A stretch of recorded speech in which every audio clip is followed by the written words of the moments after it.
Hello students, welcome to the online classes. My name is Nidhi Dixit.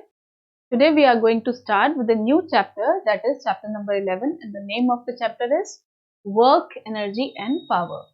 So in today's class we'll be discussing about what is work and what is energy, how we use our energy to do different kinds of work, and in what terms and in what conditions we say that work is being done, and in what conditions we say that work is not being done.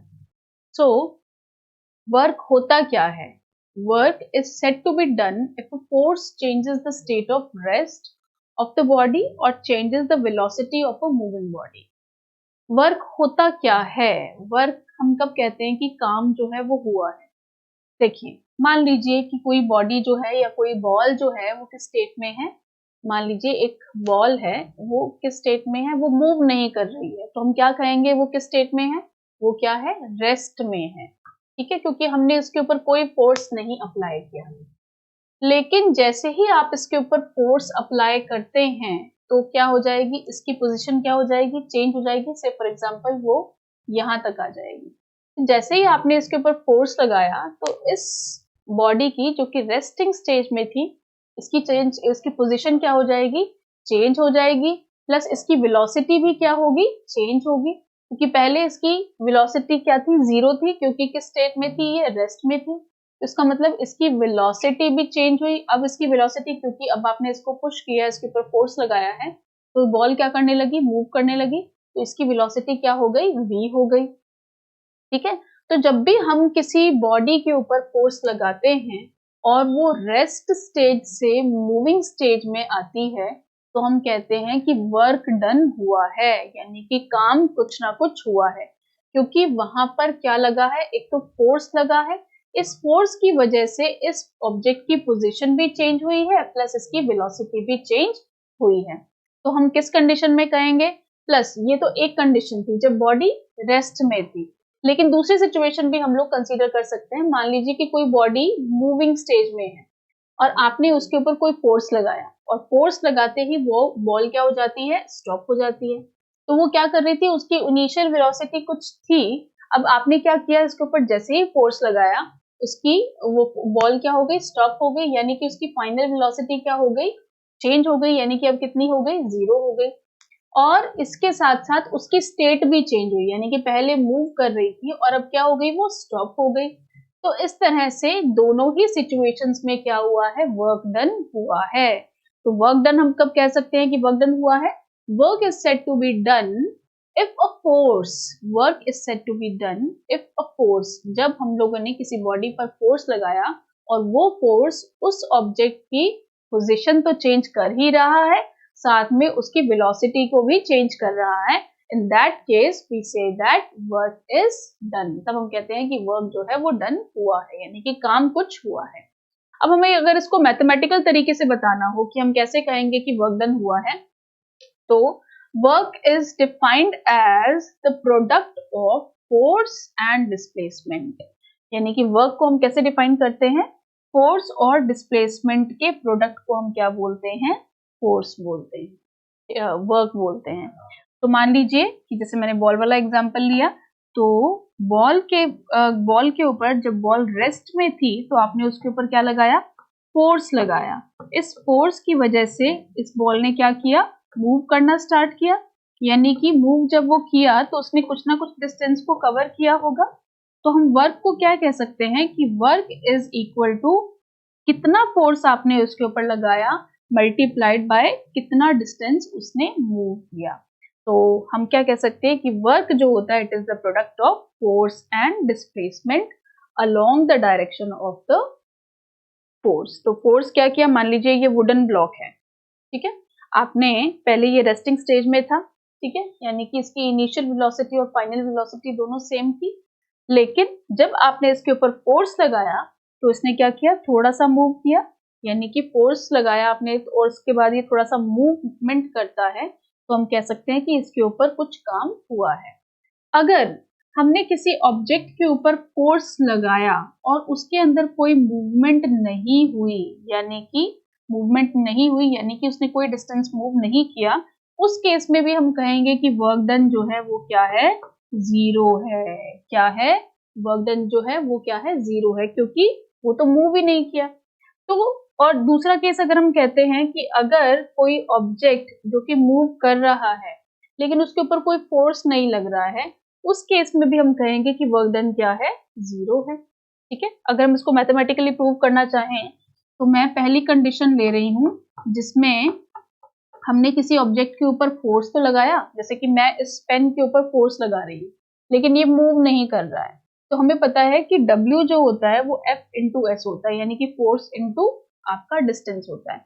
तो मैं इस pen के ऊपर force लगा रही हूँ लेकिन ये मूव नहीं कर रहा है, तो यानी कि इसने कोई डिस्टेंस ट्रेवल नहीं किया है, तो इसका मतलब distance travelled by this pen is क्या है? जीरो है। तो आप क्या लिखेंगे यहाँ पर? जीरो वैल्यू पुट कर देंगे। अगर आपको बोला जाए कि आप W निकालिए, मान लीजिए कि मैंने इसके ऊपर 1 न्यूटन का फोर्स लगाया तो 1, और लेकिन इसने कोई डिस्टेंस मूव नहीं किया, तो हम क्या लिखेंगे? Distance move by it is zero. तो W की वैल्यू क्या आ जाएगी? जीरो आ जाएगी। ठीक है, तो हमने मैथमेटिकली इसको प्रूव किया।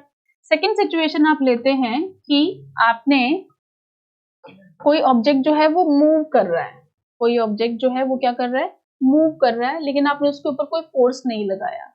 वो ऐसा कब हो सकता है? जब बॉडी यूनिफॉर्म मोशन में होती है और स्ट्रेट लाइन में ट्रेवल कर रही होती है, उसके ऊपर कोई फोर्स नहीं लग रहा होता, वो अपने आप ट्रेवल कर रही होती है। तो उस केस में फोर्स आपने उसके ऊपर कोई नहीं लगाया, तो फोर्स की वैल्यू क्या होगी? जीरो होगी। ऑल्दो वो कुछ डिस्टेंस ट्रेवल कर रही होगी लेकिन फोर्स की वैल्यू वहां पर क्या है? जीरो है। तो मान लीजिए कि 2 किलोमीटर भी अगर उसने ट्रेवल किया है तो भी उस केस में वर्क डन क्या आएगा? जीरो आएगा। तो इस तरह से ये कंडीशंस हम देखते हैं कि वर्क होने के लिए दोनों कंडीशंस फुलफिल होनी चाहिए, यानी कि वहां पर फोर्स भी लगना चाहिए और वहां पर उस फोर्स की वजह से डिस्प्लेसमेंट भी होना चाहिए। अगर इन दोनों में से कोई एक भी चीज नहीं है तो वर्क डन उस केस में क्या हो जाएगा? जीरो होगा, जो हमने मैथमेटिकली प्रूव करके भी देखा है। ठीक है, तो for the work to be done there are two conditions. First, there must be a force applied on the object, and after applying the force the object should cover a certain distance. Object को थोड़ा सा distance भी cover करना पड़ता है, otherwise work done will be zero. ठीक है, तो हम देखते हैं कि वर्क डन जो होता है ना वो पॉजिटिव भी हो सकता है, वर्क डन नेगेटिव भी हो सकता है और वर्क डन जीरो भी हो सकता है। तो ये तीनों सिचुएशंस कब होंगी इसको हम लोग अब आगे पढ़ेंगे।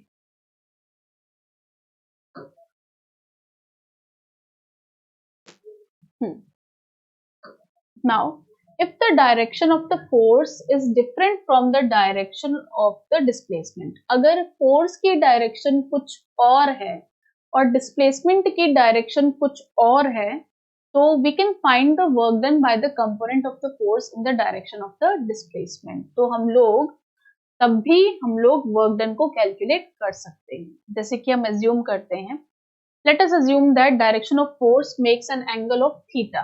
मान लीजिए कि हमने इस ऑब्जेक्ट के ऊपर, ये वुडन ब्लॉक है, इसके ऊपर हमने कोई फोर्स लगाया और इस फोर्स को आपने लगाया इस डायरेक्शन में, ठीक है, जिसकी वजह से इसके अंदर जो डिस्प्लेसमेंट हुआ वो इस डायरेक्शन में हुआ।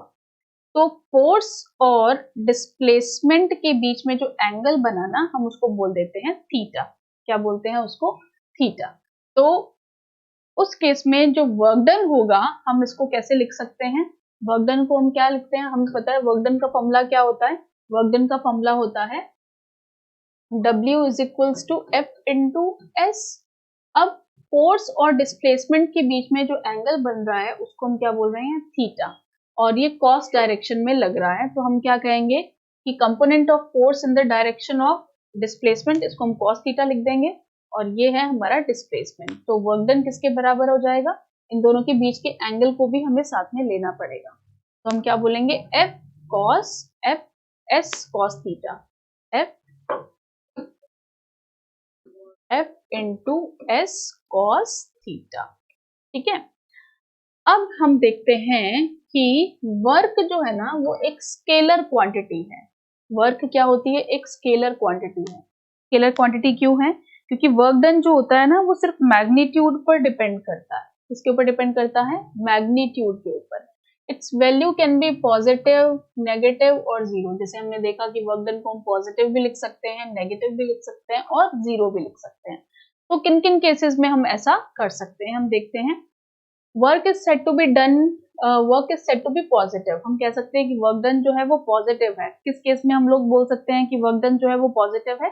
हम उस केस में बोलेंगे जब हमने किसी ऑब्जेक्ट के ऊपर फोर्स लगाया, जब हमने किसी ऑब्जेक्ट के ऊपर फोर्स लगाया और फोर्स लगाने से उसका डिस्प्लेसमेंट भी उसी डायरेक्शन में हुआ। ठीक है, तो जैसे कि मान लीजिए कोई बच्चा है, वो टॉय ट्रेन को अपने साथ साथ खींच रहा है। मान लीजिए ये टॉय ट्रेन है, ठीक है, उसको अपने साथ साथ खींच रहा है। तो उसको अपने साथ साथ खींच रहा है, तो आप ये देख रहे हैं कि बच्चा जो फोर्स है वो भी इस डायरेक्शन में लगा रहा है और उस फोर्स के लगाने से उस ऑब्जेक्ट की या उस टॉय की जो डिस्प्लेसमेंट है वो भी इसी डायरेक्शन में हो रही है। यानी कि फोर्स भी इसी डायरेक्शन में लग रहा है और डिस्प्लेसमेंट भी इसी डायरेक्शन में लग रहा है। तो पहली कंडीशन ये है कि जब अप्लाइड फोर्स और डिस्प्लेसमेंट दोनों एक ही डायरेक्शन में होते हैं, अप्लाइड फोर्स और डिस्प्लेसमेंट दोनों एक ही डायरेक्शन में होते हैं, तब वर्क डन क्या होता है? तब वर्क डन क्या होता है कि W is equal to F into S cos theta होता है। अब यहाँ पर कॉस थीटा क्या होगा? जीरो होगा, क्योंकि दोनों सेम ही लाइन में है, क्योंकि फोर्स भी इसी डायरेक्शन में लग रहा है और जो एस यानी कि डिस्प्लेसमेंट है वो भी इसी डायरेक्शन में है। इन दोनों के एंगल जो है वो क्या है? 0 डिग्री है। यहाँ पर हम उसकी वैल्यू पुट कर देंगे कि W is equal to F S cos theta होता है। अब कॉस थीटा की वैल्यू क्या है? यहाँ पर 0 होती है और हमें पता है कि कॉस 0 की वैल्यू क्या होती है? कॉस 0 की वैल्यू होती है 1। तो हम यहाँ पर वैल्यू पुट करेंगे तो हमें पता है कि W is equal to F S होता है, एफ एस कॉस थीटा होता है और हमें पता है कि cos 0 की वैल्यू यहाँ पर क्या होती है? हमेशा cos 0 कितने के बराबर होता है? 1 के बराबर होता है। तो उस केस में W is equal to F into S हो जाएगा और वर्क डन यहाँ पर क्या होगा? पॉजिटिव। क्या होगा? पॉजिटिव। तो वर्क डन पॉजिटिव कब होगा? आपको हमेशा ध्यान रखना है, वर्क डन पॉजिटिव तब होता है जब applied force and displacement both are in the same direction. किस डायरेक्शन में होते हैं? सेम डायरेक्शन में होते हैं। ठीक है, तो for example if we pull a vehicle on a horizontal plane और parallel to the horizontal, it gets displaced in the direction of the force. For example जब हम किसी व्हीकल को पुल कर रहे होते हैं, टोइंग करते हैं हम लोग, तो टोइंग में एक व्हीकल दूसरे व्हीकल को टो कर रहा होता है, तो फोर्स भी उसी डायरेक्शन में लग रहा है और व्हीकल भी उसी डायरेक्शन में मूव कर रहा है। तो उस केस में हम क्या कहेंगे? Work done is said to be positive. अब हम वर्क डन को नेगेटिव कब बोलेंगे या जीरो कब बोलते हैं? Work done is said to be zero. Zero कब बोलेंगे? जीरो हम उस केस में बोलेंगे when force which is acting on a body is perpendicular to the direction of the displacement. For example, कब हो सकता है ये? When we pull a body on a horizontal surface from the point A to the point B and then no work is done. देखिए, जब कोई चीज नीचे पड़ी है, मान लीजिए यहाँ चीज कोई पड़ी है, ठीक है, कहाँ पड़ी है? यहाँ पर कोई चीज पड़ी है और मैं इसको ऊपर की तरफ पुल कर रही हूँ। तो इससे क्या होगा? जब मैं किसी चीज को इस तरह से किसी एक पॉइंट से ऊपर की तरफ उसको उठाऊंगी तो उसकी पोजीशन क्या होगी? चेंज होगी। ठीक है, तो इस तरह से इस डायरेक्शन को हम क्या बोलते हैं? परपेंडिकुलर डायरेक्शन बोलते हैं। Force which is acting on a body perpendicular to the displacement of the body. ठीक है, तो उसमें क्या होगा? जो एंगल जो बनेगा यहाँ पर, क्या आप देख रहे हैं यहाँ पर जो एंगल बन रहा है दैट इज 90 डिग्री। ठीक है, तो 90 डिग्री का एंगल यहाँ पर बन रहा है। हम यहाँ पर वैल्यू पुट करेंगे, हमें बताया कि वर्क डन जो होता है एफ एस कॉस थीटा के बराबर होता है। यहाँ पर आप थीटा की वैल्यू 90 पुट करेंगे and we put when we put the cos 90 degree value, तो कॉस 90 जो होता है इट इज इक्वल्स टू 0। जब आप यहाँ पर वैल्यू पुट करेंगे तो W will come out to be 0 because Fs को जब आप 0 से मल्टीप्लाई करेंगे तो वर्क डन क्या हो जाएगा? 0 हो जाएगा। ठीक है, तो इस तरह से जब हम किसी ऑब्जेक्ट को when we pull a body on a horizontal surface, हम उसको पुल करते हैं पॉइंट A से पॉइंट B पर, तो कोई वर्क डन नहीं होगा, क्योंकि एंगल क्या बन रहा है उस केस में? 90 डिग्री का बन रहा है और cos 90 कितना होता है? 0 होता है। इस तरह से जो वर्क है उसकी वैल्यू भी क्या आ जाती है? 0 आ जाती है। इसके बहुत सारे दूसरे एग्जाम्पल्स भी हैं, जैसे कि in circular motion centripetal force जो लगता है किसी भी बॉडी पर, सर्कुलर मोशन में, ये सर्कुलर मोशन है, उसमें बॉडी पर जो सेंट्रीपिटल फोर्स लग रहा है यानी कि टुवर्ड्स जो सेंटर फोर्स लग रहा है दैट इज 90 डिग्री। तो उस केस में भी वर्क डन जो होता है वो क्या होता है, जीरो होता है। और एग्जांपल देखें, for the work to be done there are two main conditions. तो इसमें एक और चीज आपको बतानी है कि वर्क डन को आप नेगेटिव कब बोलेंगे। वर्क डन को आप नेगेटिव तब बोलते हैं जब, वर्क डन को नेगेटिव हम कब बोलेंगे, मान लीजिए ये कोई ऑब्जेक्ट है, ठीक है, आप फोर्स उसका उसके ऊपर इस डायरेक्शन में लगा रहे हैं और डिस्प्लेसमेंट किस डायरेक्शन में हो रहा है उस ऑब्जेक्ट का, उसके ऑपोजिट डायरेक्शन में हो रहा है, यानी कि फोर्स और डिस्प्लेसमेंट की डायरेक्शन दोनों ऑपोजिट हैं। उस केस में फोर्स और डिस्प्लेसमेंट के बीच जो एंगल बन रहा है दैट इज 180 डिग्री। आप यहाँ पर इसकी वैल्यू पुट करेंगे, हमें पता है कि W is equals to F into S cos theta होता है। कॉस थीटा की वैल्यू यहाँ पर क्या है, कॉस 180 डिग्री है, और cos 180 डिग्री की जो वैल्यू होती है दैट इज -1। cos 180 किसके बराबर होता है, -1 के बराबर होता है। तो यहाँ वैल्यू पुट करेंगे तो F इंटू एस इंटू -1 आ जाएगा। तो इस तरह से हमारा वर्क डन भी क्या आएगा, नेगेटिव आएगा। तो इस तरह से हमने देखा कि वर्क डन जो होता है वो पॉजिटिव भी हो सकता है, नेगेटिव भी हो सकता है, और क्या हो सकता है, जीरो भी हो सकता है।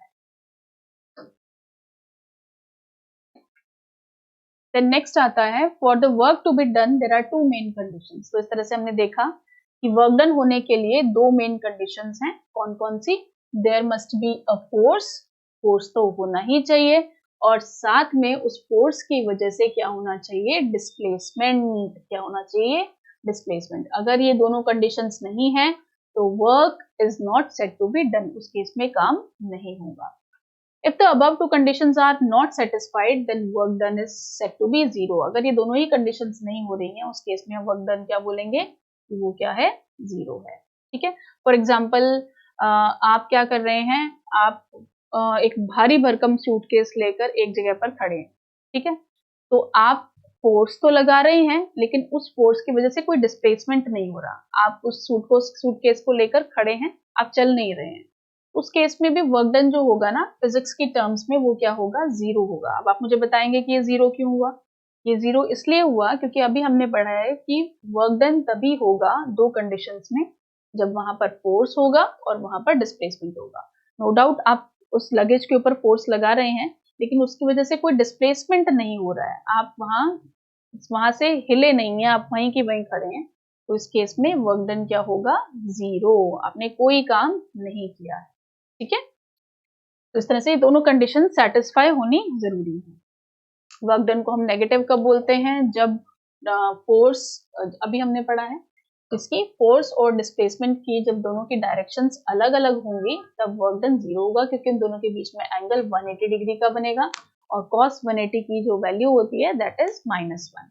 तो इस तरह से जो हमारा फोर्स होगा वो भी नेगेटिव आता है। तो इस तरह से हमने देखा कि वर्क डन जो है वो पॉजिटिव, नेगेटिव और जीरो होता है। तो तीनों ही केसेस हम लोगों ने अच्छे से पढ़े हैं। फॉर एग्जाम्पल इसका एक और एग्जाम्पल ले लेते हैं हम लोग। क्या है वो एग्जाम्पल, कि जब एक ड्राइवर ब्रेक अप्लाई करता है मूविंग कार पर टू रिड्यूस इट्स स्पीड और to stop the car, then the applied force and the displacement are in the opposite direction. Work done negative कब होता है, वर्क डन नेगेटिव उस case में होता है कि मान लीजिए एक ड्राइवर है, कार चला रहा है, ठीक है, मूविंग कार को जब वो स्टॉप करेगा तो ब्रेक क्या करेगी, ब्रेक उसके फॉरवर्ड डायरेक्शन को रोकेगी, लेकिन फिर भी ब्रेक अप्लाई करने के बाद जो कार है वो क्या करेगी, स्टॉप हो जाएगी। तो फोर्स किसी और डायरेक्शन में लगाया गया और डिस्प्लेसमेंट जो है वो किसी और डायरेक्शन में है। इस केस में हम लोग वर्क डन को क्या बोलते हैं, नेगेटिव बोलते हैं।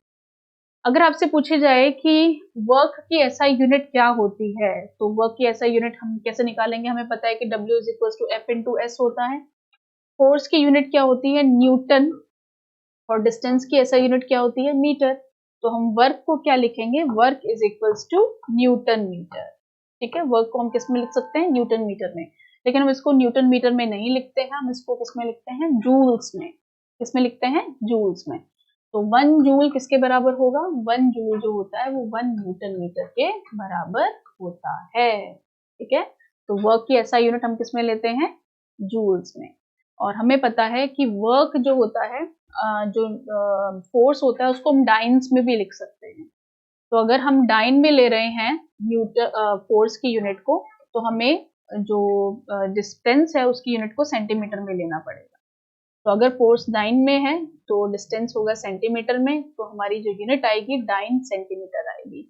और डाइन सेंटीमीटर को हम किस में लिखते हैं, अर्ग में लिखते हैं, ठीक है।